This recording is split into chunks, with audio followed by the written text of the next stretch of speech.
esto es otra de las cosas de las que se habla mucho, pero que al final, desde mi punto de vista y mi experiencia, se aplica o se ejercita poco, ¿no? Se ha comentado siempre, toda la vida, que el paciente, o el dinero debe seguir al paciente, que hacia eso debe tender la sanidad, porque la calidad o la decisión del paciente es la que determinará de alguna forma qué calidad, o nos dirá qué calidad está prestando cada servicio sanitario en un hospital o a la hora de elegir determinado medicamento, etcétera. Bueno, pues esto no ocurre en la práctica, porque el paciente no tiene toda la información que debería tener. Es decir, tú, para que puedas elegir bien, tienes que tener una serie de datos que, desgraciadamente, a día de hoy no existen, o si existen, están muy fragmentados. Yo no aludo simplemente, aunque ha habido muchos intentos para hablar de este tema, ha habido estudios sobre información sanitaria, sobre rankings de hospitales, es muy conocido el estudio IASIST, ha habido más, el estudio Merco, etcétera. Pero vamos a ver, esta información de alguna manera es un poco, yo creo que habría que completarla mejor, y desde luego es un poco, digamos que no es estricta, es decir, no es generalizada, y por supuesto el paciente no puede tener acceso a ella. Es decir, tú no sabes, por ejemplo, la lista de espera que puede tener el Hospital Morales Meseguer de Murcia en tema de cardiología, y compararla con el que puede tener La Paz, pues te cuesta mucho como paciente. Bueno, pues sin esto yo creo que no se podrá lograr una mejor calidad, una sanidad de calidad. Hay dos ejemplos que me parecen cruciales para ilustrar esto. Uno de ellos es el dato, por ejemplo, del gasto farmacéutico en hospitales. Bueno, pues aunque nos parezca mentira, hasta el año pasado no se empezó a tener este dato. Es decir, hasta mediados del año pasado en España no se sabía qué gastaban los hospitales en productos farmacéuticos y en productos sanitarios. Se desconocía, lo cual es increíble, porque, claro, un gestor que no tiene información, o un gerente o un consejero que no maneja esa información, pues difícilmente podrá adoptar pues decisiones que sean justas o correctas. Sin información, que es la clave, la decisión que puedes tomar es mala. Y luego hay otro ejemplo clarísimo, que es el arquetípico, que es en el tema de los recursos humanos. A día de hoy todavía no se sabe, no hay un registro en España de recursos humanos. No lo hay bien hecho, no lo hay bien hecho. A día de hoy no se sabe cuántas enfermeras trabajan en este país, cuántos médicos, cuántas auxiliares, y esto, que puede parecer una tontería, no lo es, porque sin esa información tú no puedes planificar a futuro, no puedes saber bien si te faltan neumólogos, si te sobran ginecólogos, si te faltan enfermeras de no sé qué, etcétera.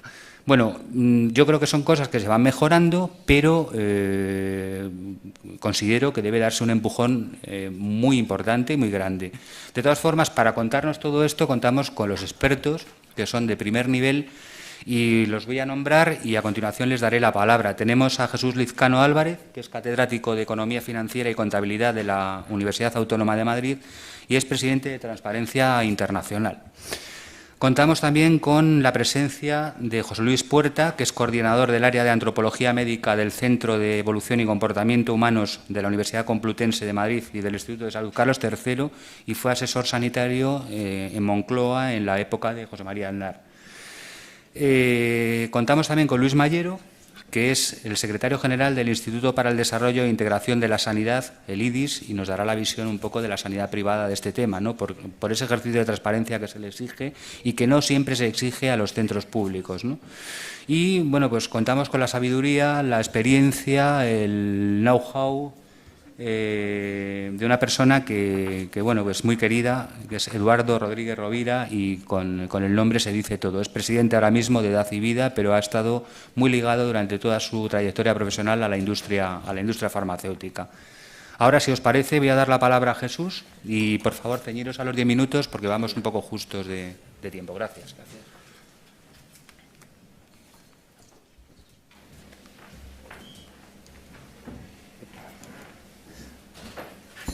Bueno, pues buenos días a todos. Muchísimas gracias por la invitación a estar presente en este muy importante foro.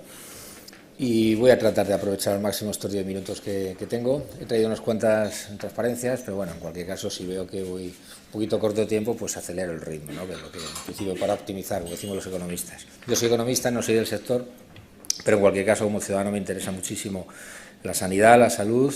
También como profesor universitario pues he hecho cosas en este sector hace ya tiempo, en todo caso, y también como presidente de una ONG que es Transparencia Internacional, pues todo lo que sea transparencia, sea donde sea, pues también lógicamente me interesa mucho. Bueno, pues entonces voy a hablar muy brevemente en principio de lo que es lo fundamental, que es la transparencia, porque es el lema de esta mesa. La transparencia es un valor fundamental, hay una serie de desafíos éticos en la sociedad que tenemos que cumplir, transparencia política, social, económica, y luego dentro de eso la especial importancia de la transparencia en un sector como el de la sanidad, como el de la salud, lógicamente es el más importante para los ciudadanos, uno de los más importantes.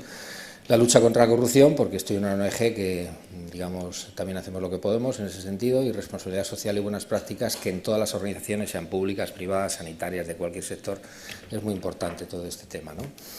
Transparencia y corrupción son las dos caras de una misma moneda, y transparencia pues se supone que es el mejor antídoto contra la corrupción, no la resuelve, pero sí la dificulta, la limita, la combate, y también es un instrumento fundamental para la integridad y el buen gobierno.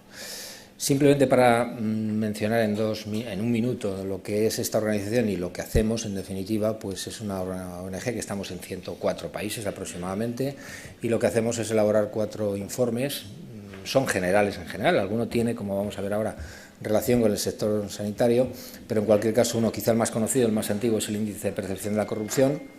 Otro, el barómetro global de la corrupción, que ahí sí que hay algo de sanidad, lo veremos, índice fuentes de soborno, que se refiere fundamentalmente a todo el tráfico, al comercio internacional, los sobornos que se pagan a nivel internacional, y luego el informe global sobre la corrupción, que cada año lo hacemos sobre un tema que nos marcan desde Berlín, que es donde está nuestra Secretaría General, y entonces el último de ellos ha sido el tema del deporte. Pero hay uno que hicimos hace ya unos cuantos años sobre la sanidad, me voy a referir brevemente, es un informe, aunque ya tiene unos años, pero bueno, por lo menos abordamos también el tema este. Después, a nivel nacional, lo que medimos es la otra cara de la moneda, es decir, intentamos generar, impulsar, medir, todo lo que no mide no existe, lo dice nuestro vicepresidente Antonio Garrigues, y dice, aquello que no se mide no existe. Efectivamente, como se ha dicho en la ponencia anterior, pues es muy importante medir para impulsar, primero para conocer y luego para impulsar el índice de transparencia de los ayuntamientos, los 110 grandes ayuntamientos, lógicamente en España hay 8.100 ayuntamientos, no podemos llegar a todos, el índice de transparencia de la gestión del agua, el índice de transparencia de las comunidades autónomas, que también es importante porque tienen transferidas todas las competencias, como es lógico, de sanidad, de las diputaciones provinciales, de los parlamentos y también de los clubes de fútbol, que bueno, no son entidades públicas, pero mueven mucho dinero público.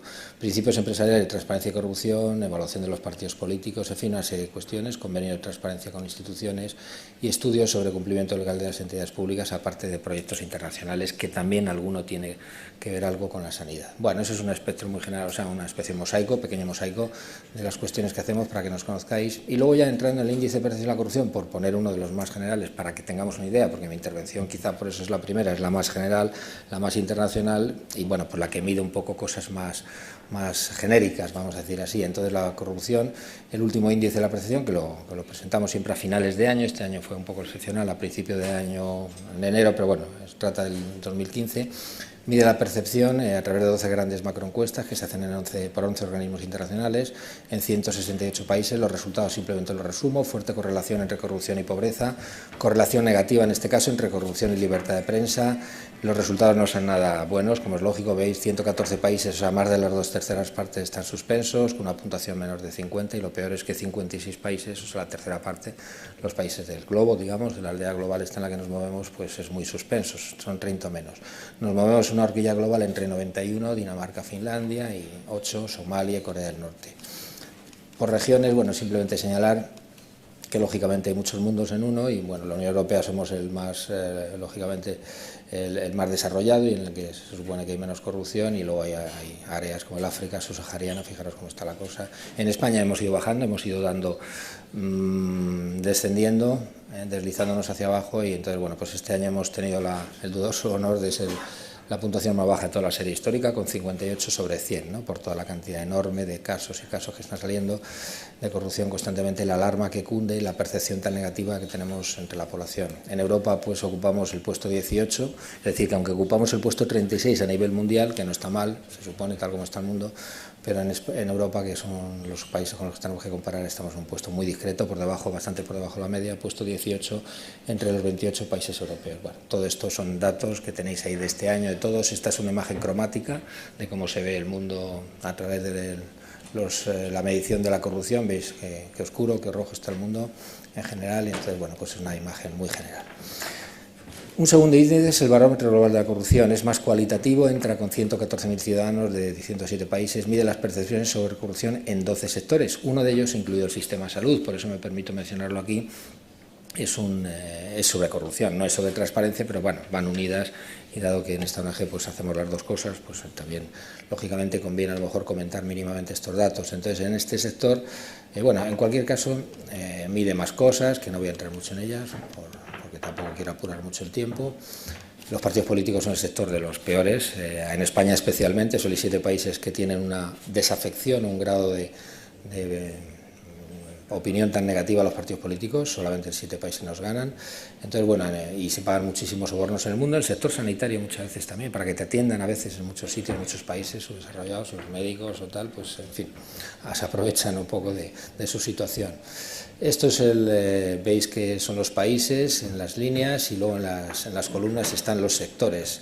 He señalado el sector de la salud, para que veáis que en algunos países, porque lo más oscuro en cada país, obviamente supongo que bueno, tenéis ahí otra pantalla más cercana, pero vamos, no se ven los números porque son muy chiquititos, he intentado meter muchas cosas en una sola página, pero vamos, en cualquier caso, pues veis que la parte más manchada es el peor sector en cada país, entre 1 y 5 es el más cercano a 5, que es el máximo de corrupción. Veis que los partidos políticos son los que se percibe un mayor nivel de corrupción, pero el sistema de la salud en algunos países pues está bastante contaminado. Pero bueno, no es la generalidad ni mucho menos, es uno de los sectores más, mejor, vamos a decir así, valorados en cuanto a indicios de nivel de corrupción. Me he permitido aquí recoger los distintos índices de barómetros en la evolución. Entonces veis que en España, entre 1 y 5, el sector de la salud, sector sanitario, pues está a un nivel bastante bajo, o sea, en relación con la media, es más bajo que la Unión Europea, normalmente todos los años,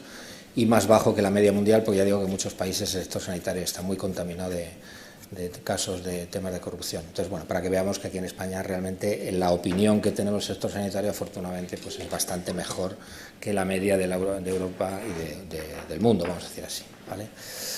Luego, el informe global de la corrupción, simplemente me voy a referir a uno que hicimos en el año 2006, son datos antiguos en todo caso, pero bueno, por si acaso alguien quiere recabarlo, está todo esto en la web, pues ver lo que se hizo. En este caso, porque nos lo marcaron también, que era el sector sanitario, hicimos en España un análisis, o se hizo, se le encarga siempre a las personas que se supone son representativas del sector, o algunas de las representativas, fue el mercado de los medicamentos, la Federación de Asociaciones de Defensa de Sanidad Pública. Entonces, bueno, pues habló de la gestión irracional, en fin, una serie.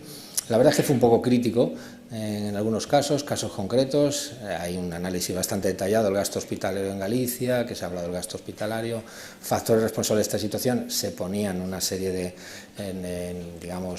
una serie de causas, de factores que originaban de alguna manera esta decisión, procesos de selección poco rigurosos, deficiencia del funcionamiento, las comisiones de farmacia hospitalaria, y se hacen varios análisis, también los menciono simplemente para aprovechar un poco mínimamente la mención en estos 10 minutos, gestión de la adquisición de fármacos, las bonificaciones de medicamentos, las exportaciones paralelas. Como esto era más bien del sector del medicamento, pues me he permitido también ahora sacar ya del año 2000 en el que estamos ahora, pues algunos avances en materia de medicamentos e industria farmacéutica. Entonces, simplemente mencionar que la patronal, la asociación de laboratorios y tal, aquí en Farmaindustria, pues ha desarrollado un código de buenas prácticas de la industria farmacéutica, nos lo han mostrado, lo hemos comentado, les hemos dado nuestra opinión en algunas cosas, y la verdad es que en ese sentido creemos, respecto al informe que hicimos o que se publicó en el año 2006, que se ha avanzado bastante en cuanto a transparencia, control, compliance, o sea, cumplimiento, etcétera, ¿no?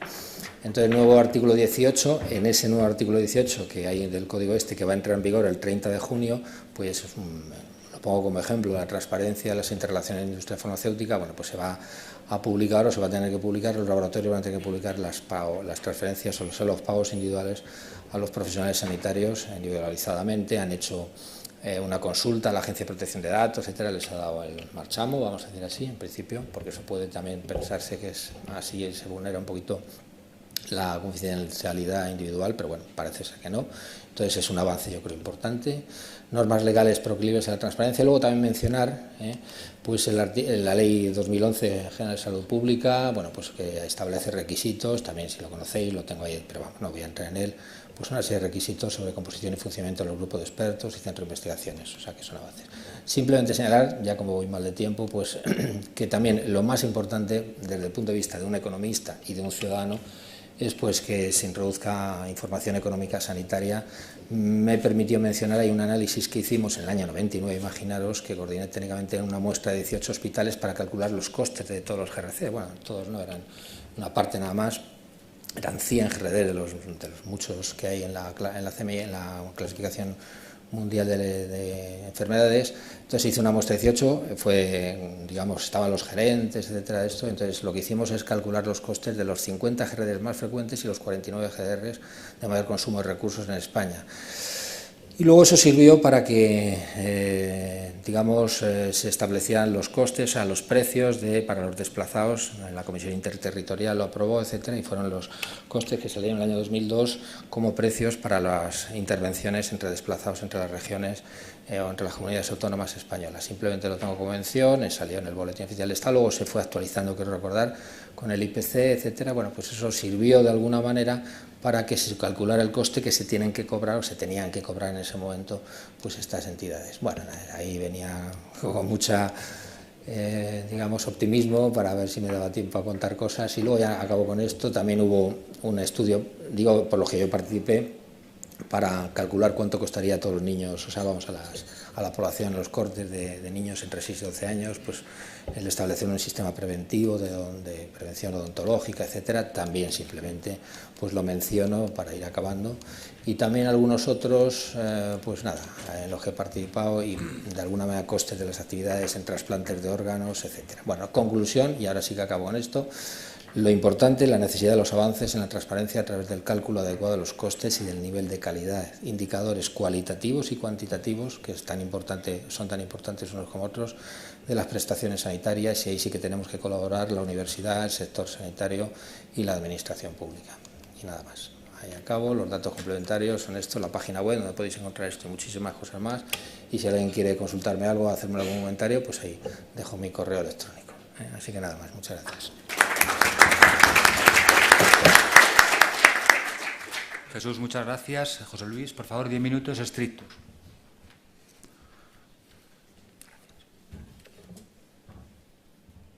Buenos días a todos. Gracias a los organizadores y las personas que me han hecho el honor de invitarme hoy a hacer esta pequeña presentación.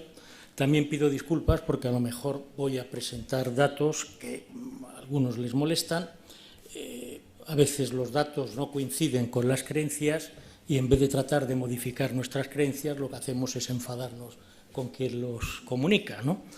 Yo, con el permiso del moderador, voy a cambiar un poco la pregunta que nos reúne hoy aquí en esta mesa, ¿no?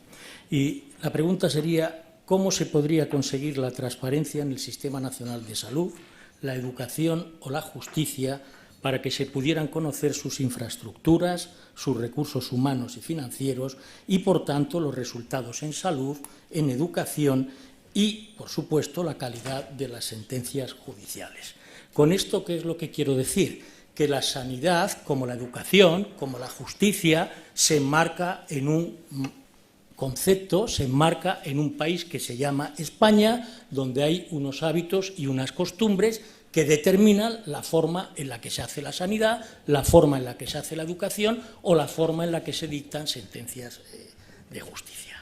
Yo les traigo aquí dos casos paradigmáticos. Esta empresa, Gowes, que algunos la conocerán de los periódicos, es una empresa que en un año llegó a multiplicar por 5, es decir, un 500%, su cotización en bolsa. Esta empresa tenía su cotización en el mercado bursátil alternativo español. ¿Qué ocurrió? Pues que el 1 de julio del año 2014, una sociedad inglesa que se llamaba Gotham City Research presenta un informe diciendo que el valor de esa sociedad es 0 euros, que era un engaño y toda su contabilidad era falsa. Al día siguiente, la Comisión Nacional de Valores, esto lo dice el profesor Fernández Villaverde, no son mis palabras, yo soy un humilde ciudadano, él es catedrático en la Universidad de Pensilvania, escribe un post en el que pone de manifiesto que lo primero que hace la Comisión Nacional de Valores en España es pedir información a la SEC americana, es decir, a la Security Exchange Commission, al equivalente de la Comisión Nacional de Valores en España, para ver quiénes son estos pájaros que se permiten decir semejante barbaridad. ¿Y qué es lo que ocurre? Que el día 4 o 5 de julio el presidente y creador de esta sociedad declara que efectivamente, como ven en el periódico, todo era mentira, todas las cuentas estaban falsificadas.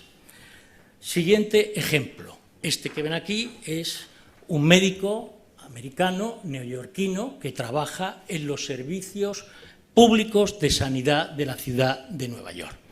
Y se permite denunciar un fraude que detecta en los servicios públicos sanitarios neoyorquinos de nada más ni nada menos que de 70 millones de dólares.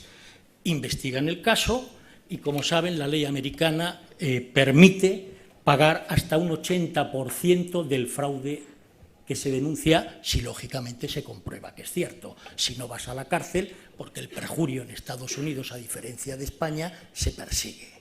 Bien, pues a este señor, por denunciar este caso, le dieron 14,7 millones de euros. Son dos formas de interpretar las cosas. Esto que ven aquí es el artículo 103.3 de nuestra Constitución, que dice que los puestos públicos hay que proveerlos atendiendo al mérito y la capacidad.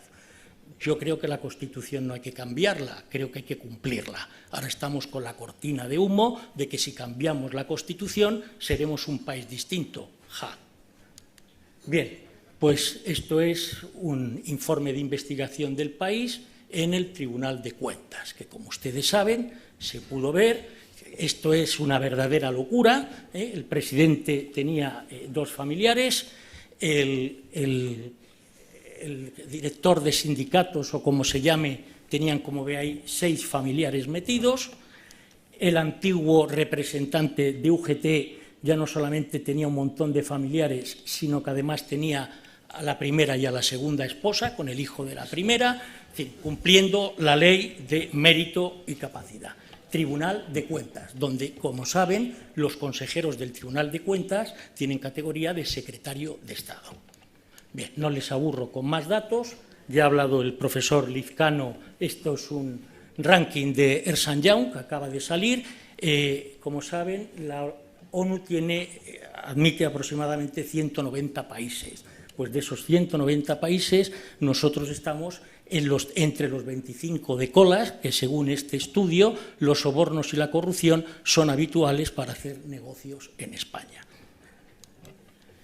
Bueno, esto es otra, no pierdo el tiempo en esto porque vamos mal. Este señor que ven aquí es Montesquieu, que murió hace más de 250 años y en 1747 publicó El espíritu de las leyes. En ese libro estableció que debía haber 3 poderes: el legislativo, el ejecutivo y el judicial, es decir, una historia de 250 años.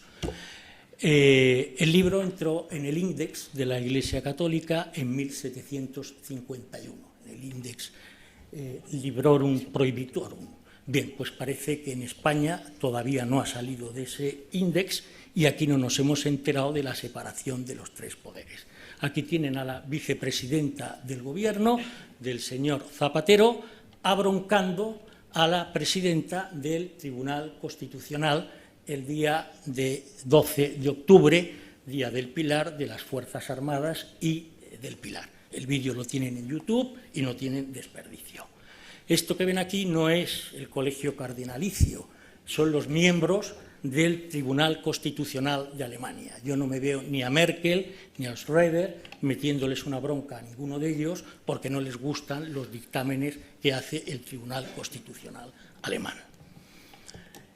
Y, en fin, y como aquí vale todo, vamos también al tema, para que veamos en el entorno en el que nos movemos, los famosos rescates de los bancos. Otra falacia, el rescate de los bancos no, de las cajas de ahorros. Solo se ha rescatado un banco, que fue el Banco de Valencia, que era ciertamente una cueva de ladrones.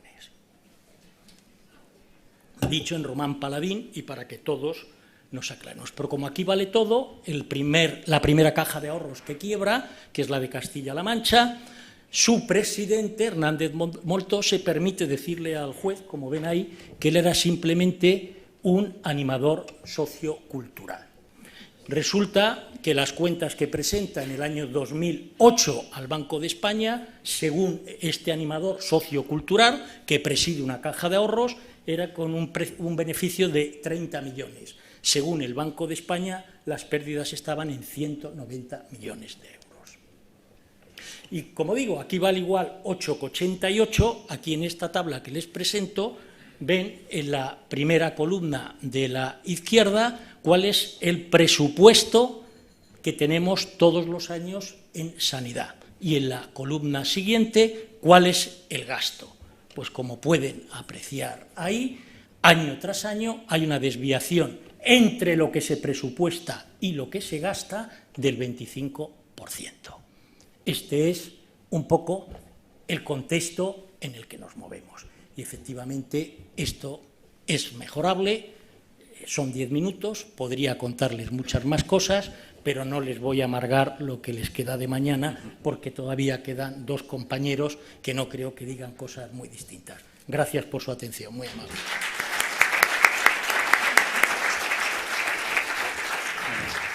José Luis, muchas gracias por tu optimista visión del país. Damos paso a Luis Mayero, del IDIS.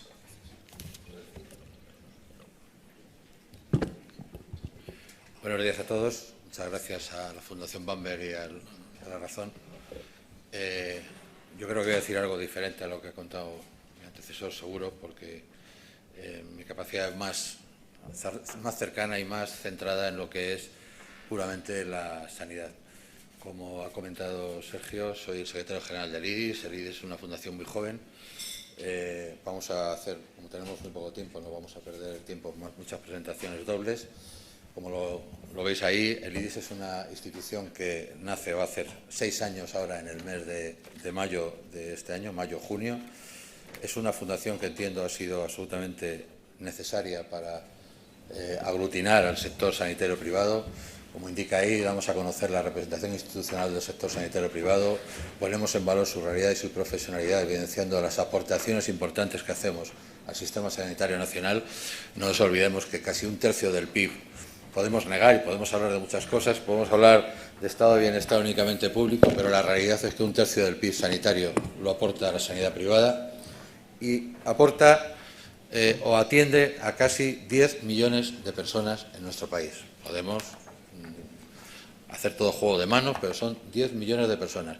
Y hay una área de esas 10 millones de personas que conoce muy bien una de las personas que nos acompaña, el exministro y amigo Julián García Vargas. Hay una parte donde las dos partes nos implicamos, que es las mutualidades, donde cada año en el mes de enero, sin conocer resultados de salud, eso es verdad, en eso estamos en el sector privado, no somos opacos, queremos no dejar de ser opacos, pero la realidad es que ahí durante 40 años, cada mes de enero, los funcionarios pueden elegir y en este momento estamos en un 84% de elección de sanidad privada. Por tanto, pues creo que los ciudadanos, puede que no tengan suficientes datos, pero no creo que elijan contra su propio interés, ¿no? Por tanto, creo que el sector privado, al que representa el IDIS o al que intenta poner en valor el IDIS, tiene un valor absolutamente, de mi punto de vista, imprescindible en la sanidad global de este país. En este momento, como ven ustedes, son 89 miembros los que están en el IDIS, miembros del aseguramiento, miembros de la provisión, miembros de la industria farmacéutica, miembros de la tecnología sanitaria. Prácticamente la mitad de los hospitales privados están en el IDIS, la mitad de las camas y casi el 90% del aseguramiento privado.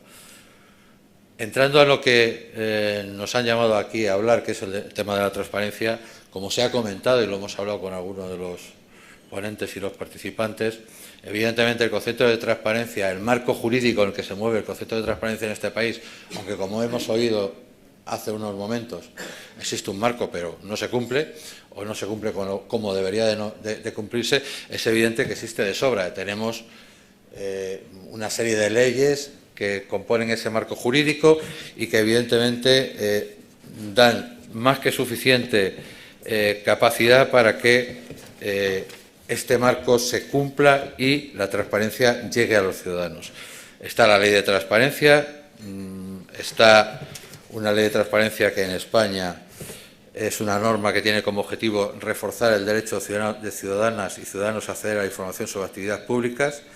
Esta ley, como conocen ustedes, es una ley del 2013 que entra en vigor en dos momentos, con el título de transparencia y el de Consejo de la Transparencia y del Buen Gobierno. Esta ley tiene un triple alcance: reforzar la transparencia en la actividad pública, reconocer y garantizar el acceso a la información y establecer obligaciones de buen gobierno, con consecuencias jurídicas y exigencia de responsabilidad. Además de esta ley de transparencia, que afecta y que evidentemente obliga a información sobre las funciones de los administradores públicos, sobre organigramas, contratos, estadísticas, relación de convenios, subvenciones, ayudas públicas. Como ven ustedes, perfectamente puestas encima de la mesa para que el ciudadano pueda utilizarla en su beneficio. Lo que ocurre, como estamos hablando, que evidentemente en muchos de los casos no se pone en marcha porque no se cumplen al 100%. En sanidad, evidentemente, estas leyes tienen un valor añadido porque estas leyes en lo que es la sensibilidad del sector sanitario, evidentemente, tienen que tener una mayor utilización por parte del ciudadano porque es un sector muy sensible y entendemos que no se están cumpliendo al 100%. También en este marco jurídico tenemos la Ley de Protección de Datos, como vemos ahí, que evidentemente a nivel hospitalario tiene una exigencia mayor, puesto que estamos hablando de la salud de las personas, que es un bien que evidentemente tiene que estar, como se dice ahí, con una exigencia reforzada, con cualificación de infracciones mucho más graves y con aplicación de medidas de seguridad de más alto nivel en lo que es en el propio reglamento. Esto, lo que queremos comentar, lo que he querido comentar hasta ahora es que la sanidad pública, el sector público, reconocido por la Ley General de Sanidad, la Ley de Cohesión y Calidad, la Ley de Autonomía y el Plan de Calidad, tiene un marco jurídico bastante suficiente para que desde ese sector público el ciudadano se vea protegido en lo que es la información que le debe llegar a él para tomar las decisiones que en cada momento sean las decisiones, como ha comentado algún compañero anteriormente, las más eficientes para resolver su problema de salud. Pero yo lo que quería ahora y lo que creo que deben ustedes, o creo que debo de trasladar desde mi cargo de secretario del IDIS y desde representante de la sanidad privada, es cómo desde que el IDIS aparece, lo primero que hemos hecho es en nuestra página web colgar todos los informes y realizar una serie de informes de manera anual y algunos bianual que trasladen a los ciudadanos lo que estamos haciendo y el nivel de calidad asistencial que se está desarrollando en ese sector privado que, como digo, atiende a 10 millones de personas y son casi 3 puntos de PIB.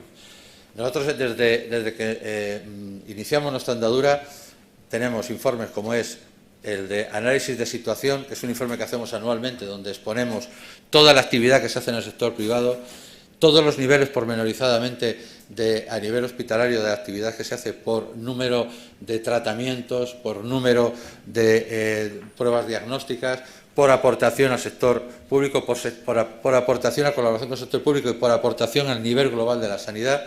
Tenemos un informe que yo creo que es un informe de un valor enorme, que también lo hace el Ministerio de Sanidad, pero nosotros lo hacen unas personas o a las que entrevistamos, a las que entramos a las que encuestamos, son personas que en muchas de las ocasiones pueden valorar la sanidad privada de una manera diferente, puesto que conocen también la sanidad pública. El barómetro de la sanidad pública exclusivamente se hace encuestando a personas que están en la sanidad pública. Este es un informe que vamos a hacer ahora cada 2 años, lo hemos venido haciendo cada 1 año y cada año, y hemos detectado y hemos estudiado y nos han trasladado las deficiencias que tenemos y, desde luego, estamos en la línea de intentar recomponerlas.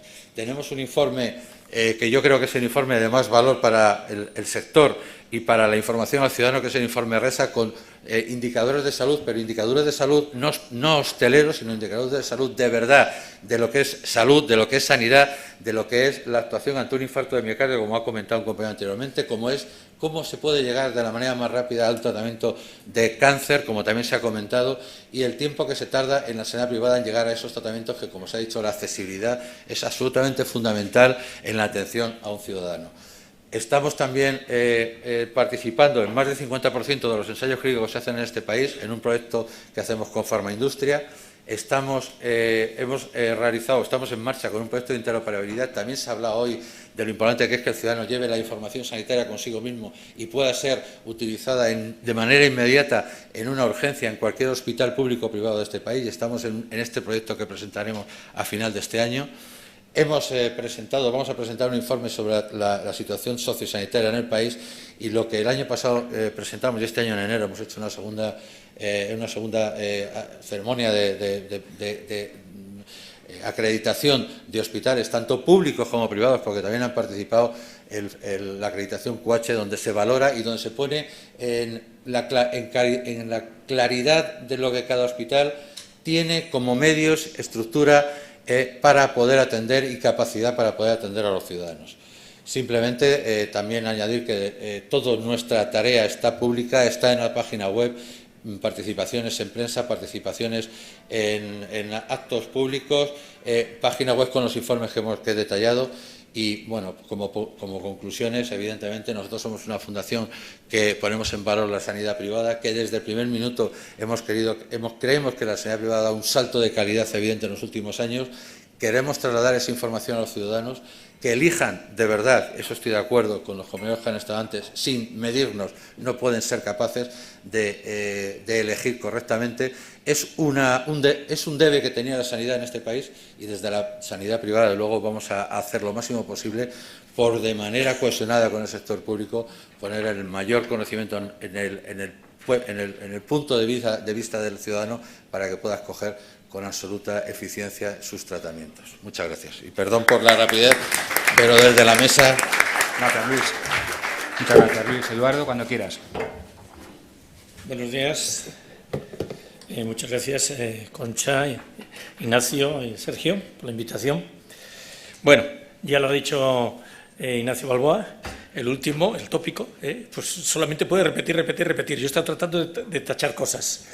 Mi primer contacto formal con la transparencia fue cuando yo me jubilé, formalmente, la primera vez, y era presidente de CEOMA, y vino alguien y me dijo: mira, existe una cosa, era Confederación Española de Organizaciones de Mayores, existe una cosa en Estados Unidos que se llama Compare, por el cual puedes ver todas las residencias que existen y comparar la calidad, etcétera.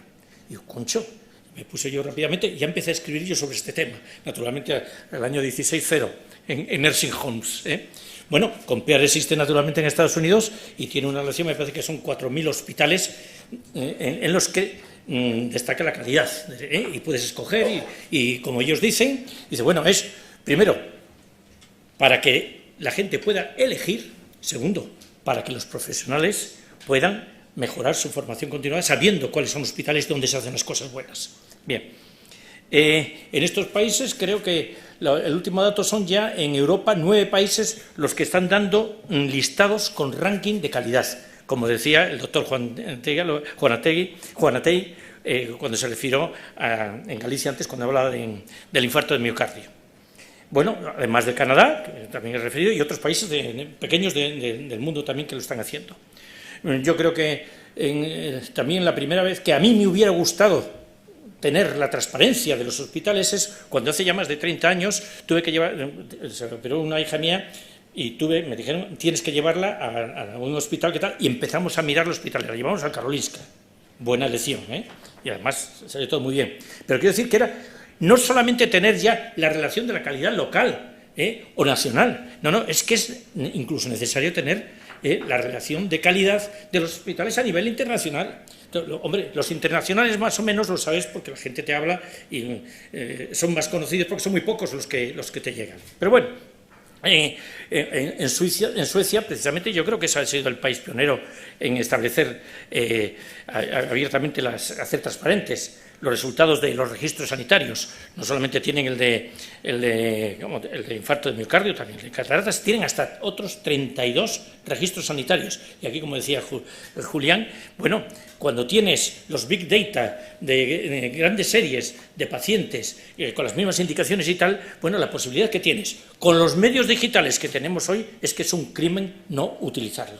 Bueno, naturalmente, la transparencia en la información, me gusta ir más al profundo, la elección por parte de los pacientes, que es a lo que me refería yo antes, eso no es un acto, cuando te dicen hay que hacer transparencia y tal, no es un acto de magnánima generosidad de la burocracia y de la administración. No, es un derecho democrático que tenemos los ciudadanos, en otras cosas, como se ha dicho antes, y naturalmente en sanidad, los pacientes. Y bien, eso está ligado esencialmente a la democracia. Y hoy lo que se utiliza es el buen gobierno. Buen gobierno, que significa la publicidad de las acciones, la rendición de cuentas y la transparencia.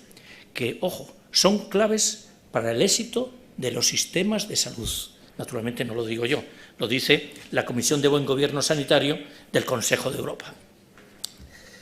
Bien. Muchas polémicas ideológicas, especialmente esta de la cosa privada y pública, se podrían evitar con actos de transparencia. En las discusiones de la Comunidad Valenciana, y esto es un guiño a Rivera, porque le he visto que también anda por aquí,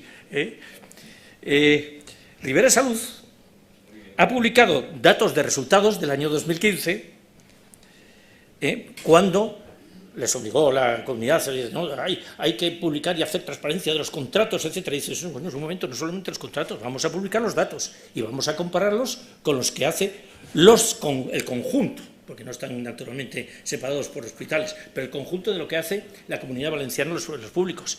Y efectivamente, los datos son apabullantes. Claro, cuando ves este tipo de datos, me refiero a listas de espera, bueno, muchísimos datos que no voy a entrar ahora porque no hay tiempo.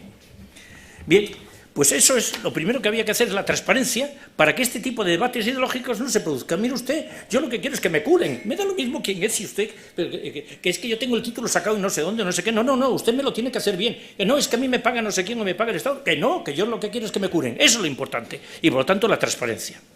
Bien, ya se ha dicho, España es uno de los países más opacos en el tema de transparencia. Hasta el 2013 no se produjo esta ley y ahora, en diciembre de 2015, han entrado en vigor la obligación de todas las entidades autonómicas y locales para tener su transparencia, sus portales de transparencia.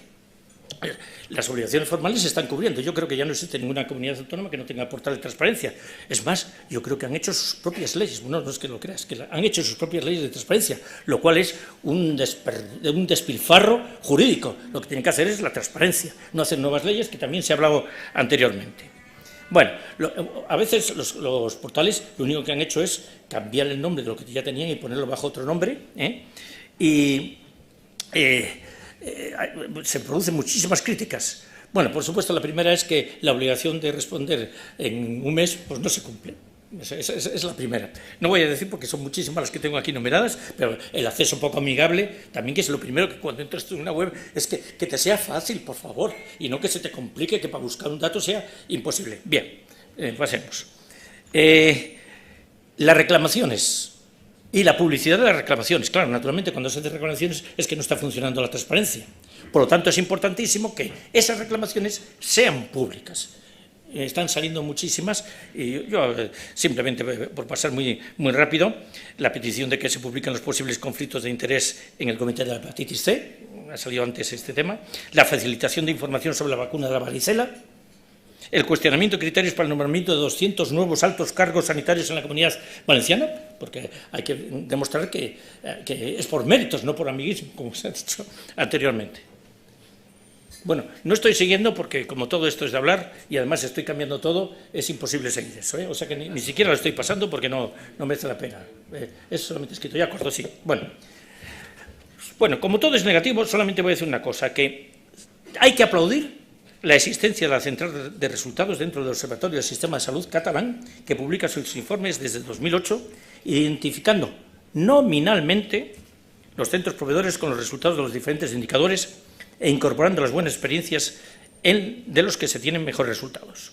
Yo creo que es el modelo más avanzado. Lo que pasa es que hoy he escuchado lo de Jolatey y digo, bueno, vamos a ver, habrá que entrar ahí para verlo.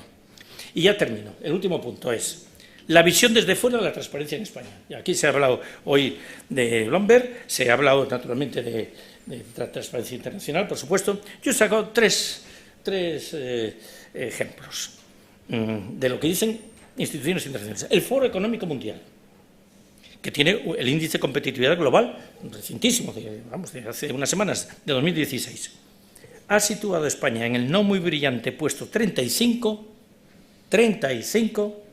dentro del ranking mundial de 140 países. Bueno, más o menos un dato que pusiste tú antes también. Su posición se ve perjudicada en el apartado de instituciones, donde ocupa el puesto 65. Ahí es donde se incluyen la ineficiencia del gasto público, la confianza de los ciudadanos en los políticos, el favoritismo en las decisiones de los funcionarios públicos, la transparencia en el gobierno en diseños políticas. En el sector salud y educación la posición es el 32. Ojo. Los indicadores de buen gobierno del Banco Mundial, ese que nos puso hace años en el puesto número 6, no sitúan tampoco en buen lugar nuestro país entre los 200 que refleja. Están al final del primer cuartil. El cuartil son 50, pues hacia 40 y tantos. Y por último, Healthcare Consumer Powerhouse publica todos los años el Eurohealth Consumer Index basado en 48 indicadores. Bien, en el área de derechos e información a los pacientes, en el que se recoge el catálogo de proveedores y ranking de calidad, totalmente transparencia, el puesto es el 21 de 39, nada más, ¿eh?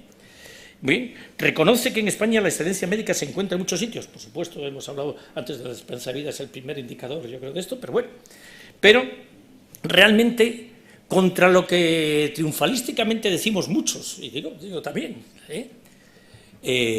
hay muchos estudios en que nos sitúan en una posición muy mala, y yo creo que nos lo tenemos que hacer mirar, porque uno de dos, o es que efectivamente somos triunfalistas, o es que no sabemos vender la marca España, nada más. Muchas gracias. Bueno, yo querría concluir esta mesa con 5 preguntas y que pido por favor una respuesta muy breve y además sincera. Tú has comentado antes que ibas a ser duro, yo te pido también una respuesta dura ante esta no menos dura pregunta. ¿Hay corrupción en la sanidad, José Luis?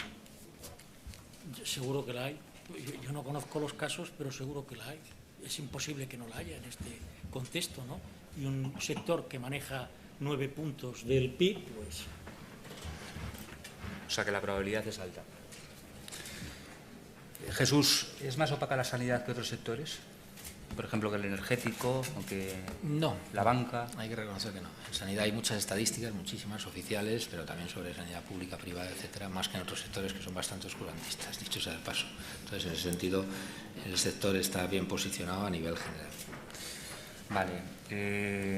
Luis, ¿peca de alguna forma la sanidad privada, entre comillas, de pardilla al destapar sus vergüenzas tan generosamente, ofreciendo todo tipo de datos cuando la sanidad pública posiblemente no lo hace a ese nivel?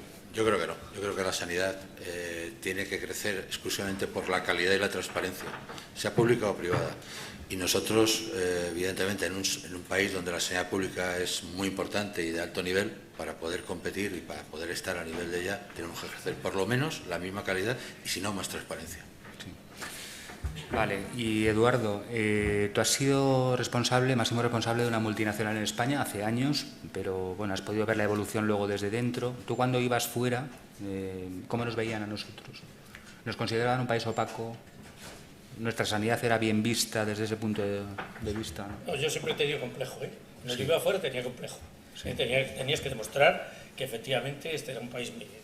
Hombre, lo que pasa es que en el terreno farmacéutico yo creo que el cambio, yo no lo he visto ya, pero este código que ha salido hace 2 años es impresionante, ¿eh? Y lo estamos viendo además que existe transparencia porque todas las reclamaciones que existen y todo esto salen, clarísimamente. Bueno, me ha venido al pelo tu respuesta porque le quería preguntar una cuestión a José Ramón Yagüe al hilo precisamente del Código Deontológico de Farmaindustria, que va a estar muy de moda a partir, se supone, que de junio, ¿no? ¿Ese ejercicio de transparencia no puede llegar a matar? Me explico. ¿Pueden correr riesgo en España los congresos médicos al divulgarse nominalmente la inversión que hace la industria farmacéutica en cada médico? Pues yo creo que ¿Con nombres y apellidos? Vamos a ver, estamos orgullosos de tener un código estricto como el que tenemos, como el que aprobamos en el año 2014, en el 2014. Un código que es un paso más dentro de un código que arranca de hace ya una década y por el que nos hemos comprometido a transparentar todas nuestras relaciones, lo que llamamos de transferencias de valor, entre la industria farmacéutica y los profesionales sanitarios, porque además estamos convencidos que esa transparencia lo que va a generar es más credibilidad y va a poner más de manifiesto el apoyo que damos al Sistema Nacional de Salud y a sus profesionales sanitarios en la formación continuada, en la investigación, en el desarrollo de proyectos formativos. Es aventurado lo que tú me planteas, ¿eh? Es aventurado, pero desde luego es una apuesta valiente la que hacemos precisamente por trasladar esa confianza, esa transparencia a la población española de cuál es nuestro papel, nuestra contribución con el Sistema Nacional de Salud y con sus profesionales y, en definitiva, con los pacientes. O sea, ¿no ves que vaya a haber repercusión en la organización de congresos o que vaya menos médicos porque su nombre ha salido publicado en una web? Pues mira, yo me pides que saque la bola de cristal y es muy difícil, ¿eh? Es muy difícil. Esto es como cuando preguntas la opinión a alguien, ¿no? En la encuesta antes que nos contaban de la opinión. Yo creo que no se va a resentir, es decir, yo creo que no va a haber un crack en cuanto a la actividad congresual, porque por encima de todos aquí hay una necesidad legítima. Y la necesidad legítima es mantener niveles de formación y de excelencia. Y evidentemente los congresos y las actividades formativas contribuyen a ello. Seguro que cambiarán algunos aspectos, como han cambiado todo en nuestra vida, ¿eh?